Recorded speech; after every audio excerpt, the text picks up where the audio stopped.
시청자 여러분 안녕하십니까? 11월 11일 화요일 KBC 뉴스와이드 시작합니다. 풍부한 태양광과 해상풍력 발전을 바탕으로 전남 솔라시도가 최근 AI 데이터 센터와 국가 컴퓨팅 센터를 모두 유치했는데요. 이번엔 전남 나주시가 태양의 핵 융합을 구현하는 인공태양의 국가 연구시설 유치전에 나섰습니다. 오늘 뉴스와이드에서는 안전하고 강력한 미래 청정 에너지원으로 꼽히는 인공태양이 무엇인지, 그리고 연구시설 유치 상황에 대해 김기만 켄텍 석학교수와 이야기 나눠보겠습니다.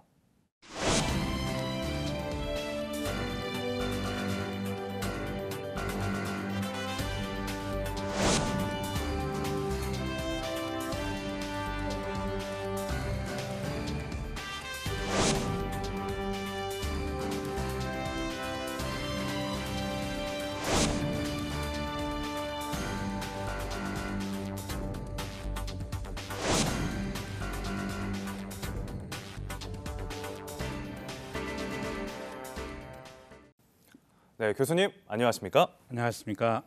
네, 최근 전국 지자체 4곳이 인공태양 연구시설 유치 경쟁에 나서고 있습니다.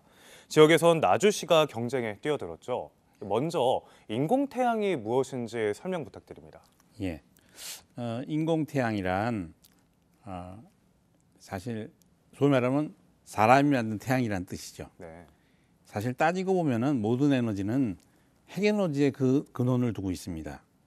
석탄, 석유, 나무, 가스, 뭐 모든 것이 우리 비 오는 것도 그렇고 나무를 자라게 하는 것도 그렇지 모든 것이 태양 에너지에 그 화학적으로 변한 것들이잖아요. 근데 우주상의 모든 별들은 핵융합을 통해서 빛을 발산하고 있습니다. 그래서 태양에서는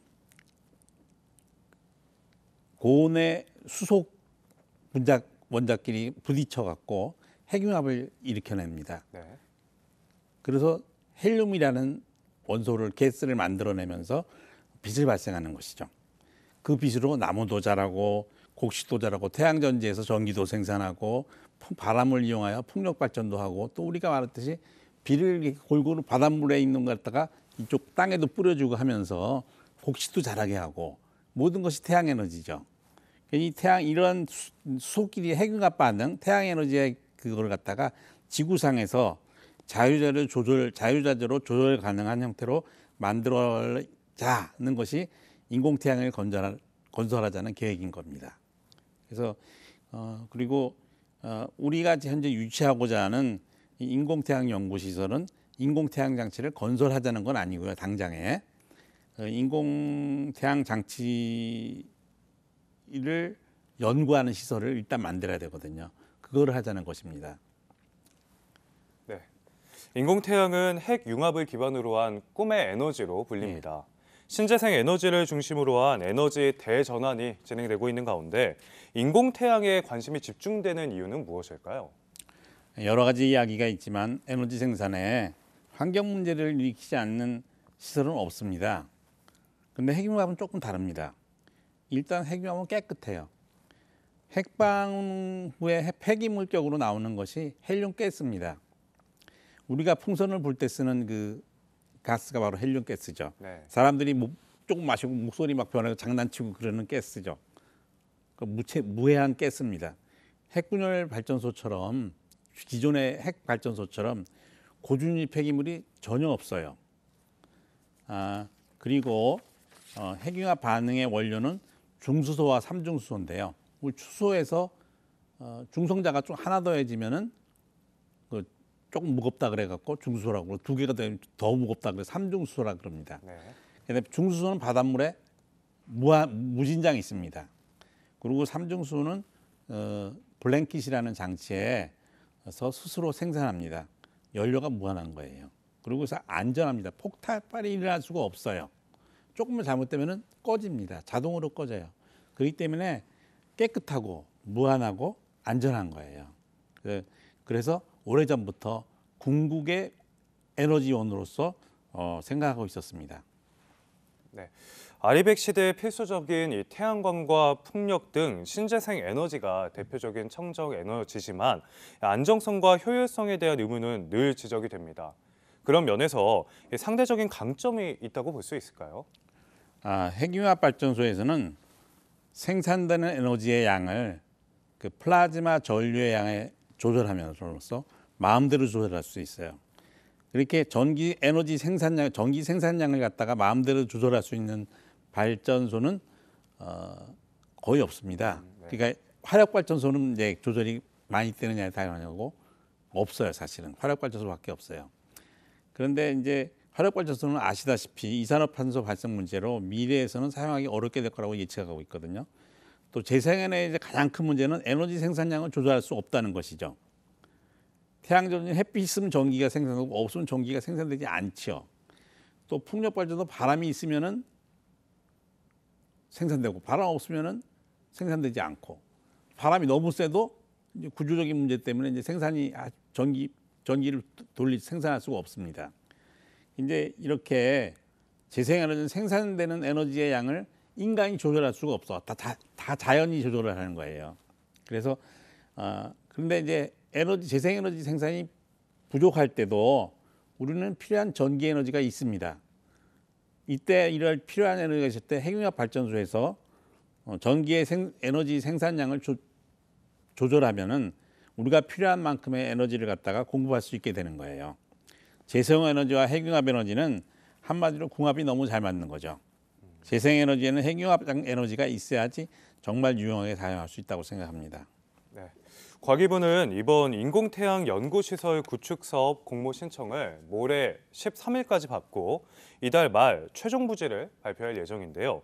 이번 사업의 핵심 내용과 규모는 어떻게 됩니까? 과학기술정보통신부에서 에너지 패권 경쟁 속에서 우리의 에너지 주권을 확보하고 미래 전력 에너지 시장을 선정하기 위해서 핵융합 핵심 기술 개발 및 첨단 인프라 구축 사업이라는 이름으로 사업을 추진하고 있습니다. 그 첫 단계가 인프라 구축을 하기 위해서는 부지가 필요하잖아요. 그 부지를 선정하는 지금 작업이 중에 있는 것이고 네. 그 연구시설을 부지를 갖다가 나주에 유치하자는 것이 우리들의 지금 그 목표 중에 하나이죠. 2027년에 착공을 시작해서요.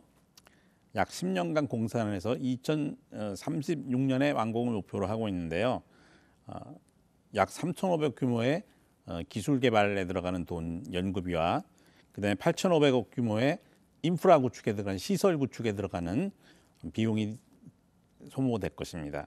그게 다 완성되고 나면 이제 본격적으로 연구가 시작되고 또 많은 연구가 투입된다고 볼 수 있죠. 네. 그러면 현재 우리나라 핵융합 기술 수준, 이 세계 주요국들과의 경쟁력은 어느 정도입니까? 인공태양이라는 것은 인간이 개발하고 있는 장치 중 가장 복잡한 거예요. 네. 그래서 기술도 뭐 하이테크는 다 들어가거든요.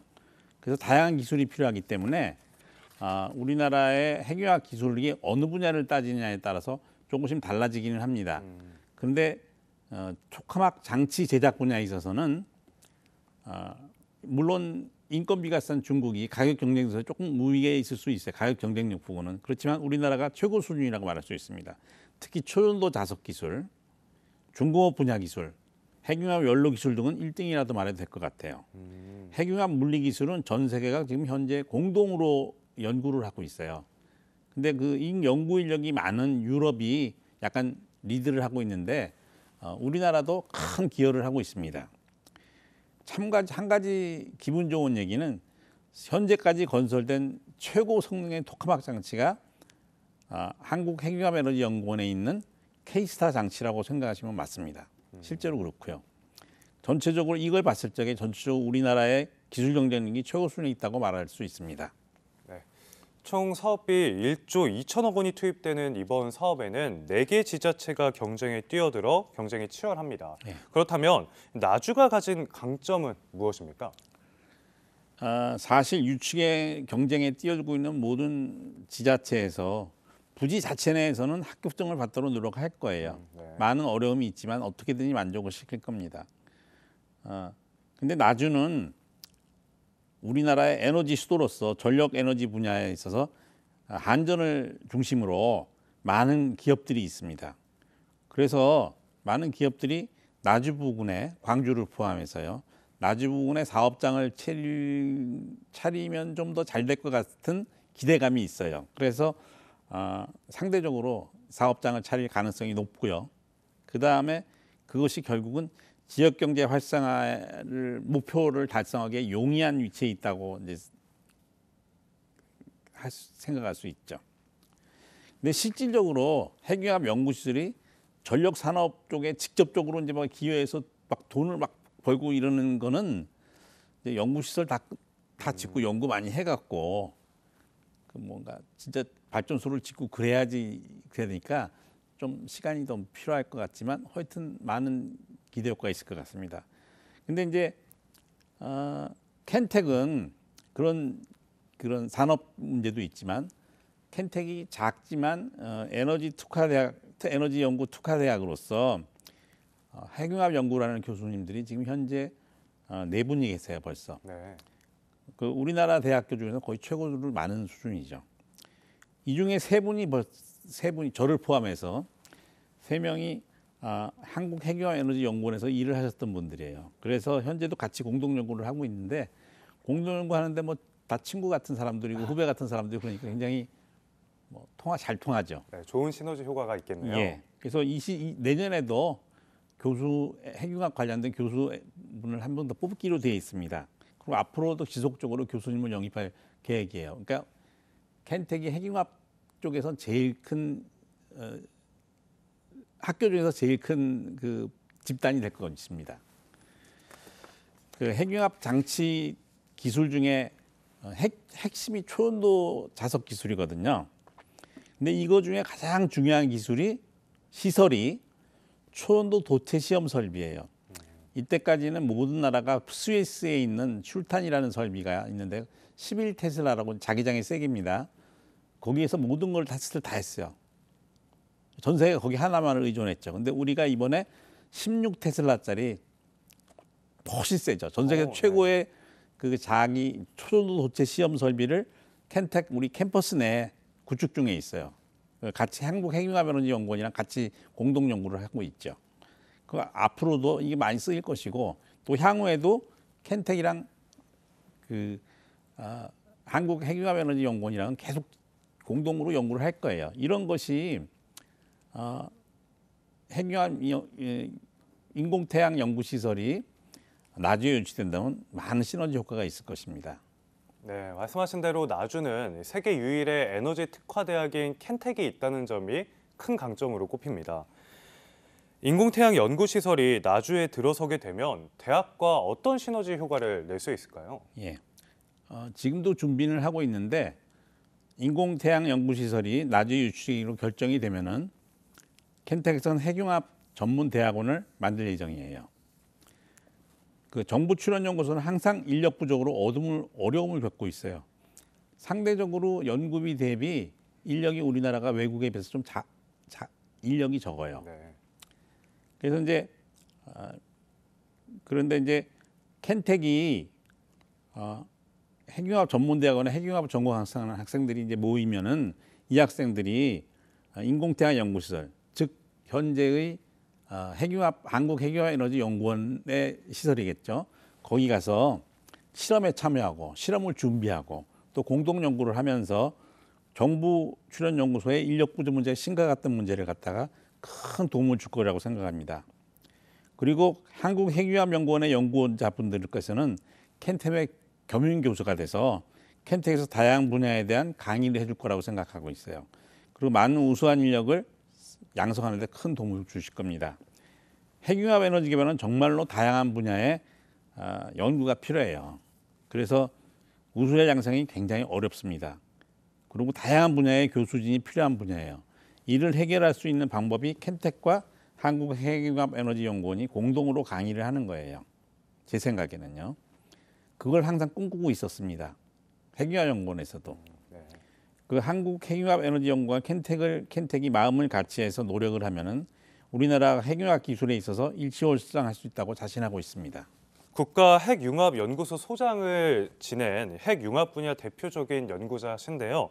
이번 나주 인공태양 연구시설 유치위 공동집행위원장도 맡고 있습니다.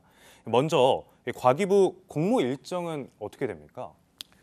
공고가 난 거는 10월 15일이었어요. 네. 그 15일 날부터 시작해서 내일 모레 13일 목요일 오후 6시까지 공모를 마치게 돼 있습니다. 그 뒤에 한 2, 3주 정도 현장 조사를 하고 21일 날 우선 협상 대상지를 선정한 뒤에 이달 말 최종 발표할 계획이라고 합니다. 일정이 너무 조급하다는 생각이 좀 들죠. 네. 그런데 27년도부터 시작하기 위해서는 이게 필요합니다. 네, 말씀하신 대로 13일 공모 마감 이후 상당히 빠른 속도로 결과가 나오게 되는데요. 과기부의 심사에서 중요하게 판단될 만한 요소는 어떤 것들이 있을까요? 부지의 면적도 굉장히 중요하고요. 근데 이 부지가 확실히 한국핵융합에너지연구원 소유로 되는 것이 제일 중요합니다. 네. 과거 키스트나 핵융합연구원에서 무상임대 뭐 이런 걸로 해서 여러 가지 문제가 생기고 어려움이 많이 있어요. 그래서 지금은 이제 소유권을 직접 넘기지 않으면 안 되는 걸로 결정이 나 있습니다. 그리고 또 핵융합 연구시설에는 25만 킬로와트 정도, 25만 킬로와트면은 약 10만 가구, 나주시 전체가 전력량과 비슷합니다. 상당하네요. 예, 그렇게 큰 에너지 양인데 이를 수용할 수 있는 15만 4천 볼트짜리 이제 내셔널 그리드 라인이 위치가 전류 인입할 때 위치가 잘 맞아야 될 거고요. 또 변전소 같은 부대 설비를 위한 인프라도 매우 중요하거든요. 그리고 연구자들의 정주 여건, 그다음에 과학기술 분야 연구기관과 산업체들의 협력이 얼마나 편한 위치에 있느냐 이런 것들도 굉장히 중요합니다. 네. 기대가 크지만 걱정도 있습니다. 지난 2020년이죠. 4세대 방사관 가속기 유치 실패 때문입니다. 실패를 반복하지 않도록 준비는 잘 진행되고 있을까요? 방사관 가속기는 쉽게 말하면 연구자들의 이용자 설비예요. 네. 그러니까 그런 거는 그 이용자가 사용자가 얼마나 이렇게 잘 쓸 수 있느냐 그런 거는 이제 그러다 보니까 주변의 연구기관 숫자라든가 그리고 교통 여건이 정말 중요했습니다. 네. 그런 면에서 보면은 대덕 연구단지가 배후로 끼고 있고 수도권과 가까운 오창이 나주보다는 우위에 있었던 게 사실이에요. 근데 인공태양 연구시설은 좀 다릅니다.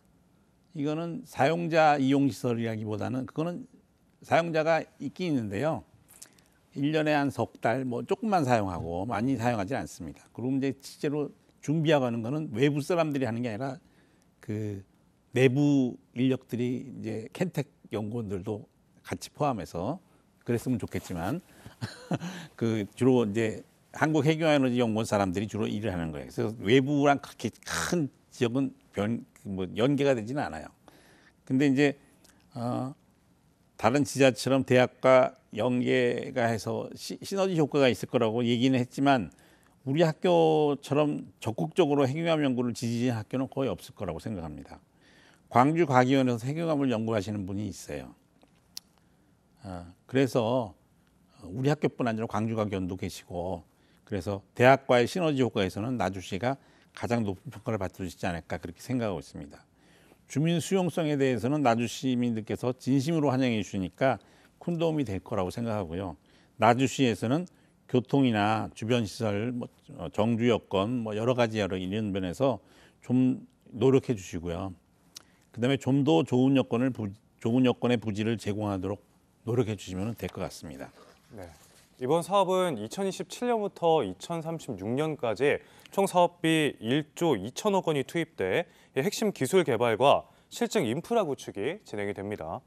그러면 이 핵융합 에너지 상용화까지는 어느 정도의 시간이 걸릴까요? 인공태양 연구시설이 2040년까지는 정성 36년, 건 40년이라고 좀 더 발전해야 되니까 한 40년 되면 정상 궤도에 오를 거라고 생각합니다. 네.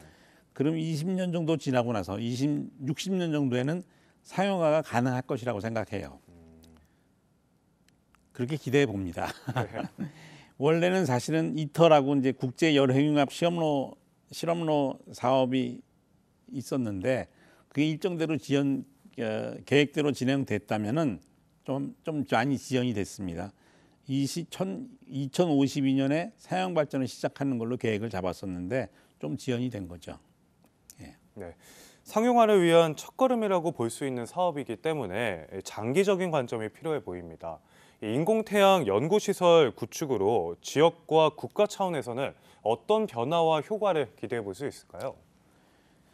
인공태양 연구시설이 구축되는 과정과 연구가 계속되는 과정에서 지역에는 많은 고부가 가치 기술 기업체들이 설립될 것입니다. 네. 이러한 기업들이 대기업들도 있겠지만 대개는 중소기업들로서 소위 말하는 히든 챔피언이라 그러는 그런 기업들이 될 수 있을 것 같아요. 국가 차원에서는 핵융합 기술이 발전하고 정말로 핵융합 기술을 전 세계적으로 주도할 수 있을 거리라고 예상해 봅니다. 네. 에너지 전환은 이제 거스를 수 없는 시대적인 흐름입니다. 전 세계적인 AI 산업의 확산과 탄소 중립 제도화로 산업 구조가 빠르게 재편되면서 안정적이면서도 경제적인 청정 전력 공급이 국가 경쟁력의 핵심이 되고 있는데요. 이런 변화 속에서 우리나라의 국가 에너지 전략은 앞으로 어떤 방향으로 나아가야 한다고 보십니까? 말씀하신 듯이 지금 전 세계는 AI 산업 때문에 가속화가 돼서 그런지 재생에너지는 부족하다 이런 생각이 있고요. 네. 에너지 전략이 RE100에서 리뉴어블 에너지, 재생에너지 100% RE100에서 카본 프리, 그러니까 탄소 중립 100%, 그러니까 산소를 생산하지 않는 이산화탄소를 배출하지 않는 그런 100%를 더 가져가는 걸로 변화하고 있어요. 네. 그래서 재생에너지 100%에서 탄소 에너지 배출이 없는 핵융합 에너지랑 원자력 에너지를 갖다가 포함시키자. 그런 것이 이제 유럽이나 이런 데서 많이 되고 있죠. 그래서 이제 결국 카본 프리 100%로 전환되고 있는 상황이에요. 개인적으로 핵융합 에너지가 우리나라의 20%, 30% 이렇게 이런 정도 되려면은 2100년 이후라고 생각하고 있습니다. 왜냐하면은 핵융합 발전소는 깨끗하고 무한하고 안전하지만 장치가 복잡하고 건설에 시간이 오래 걸립니다. 그렇기 때문에 초기 건설 비용도 또 많이 들고요. 그러다 보니까 시간이 오래 걸려요. 연료는 싸지만 연료는 거의 공짜에 가깝지만 그 사이를 이어주기 위해서는 아무래도 석탄 쓰긴 좀 곤란한 것 같고요. 제가 보기에는 제 개인적인 생각입니다. 이 기존의 원자력 발전소랑 안전성이 우수한 요즘 나오는 SMR, 소형 모듈원 리액터, 또 MMR, 초소형 모듈원 리액터 이런 것들을 활용하는 것이 국가 발전을 위해서 좋다고 생각합니다. 원자력 발전소에 대해서 막연한 공포를 가지고 원자력에 대한 에너지에 대한 반대 여론이 높아요. 근데 실질적으로 그렇게 많이 위험하지는 않거든요. 무엇이 정말로 국가를 위해 옳은 일을 생각하셔서 우리나라의 에너지 전략을 준비했으면 좋겠습니다. 네. 오늘 이야기는 여기서 마무리하겠습니다. 지금까지 김기만 켄텍 석학교수와 함께했습니다. 교수님 고맙습니다. 감사합니다.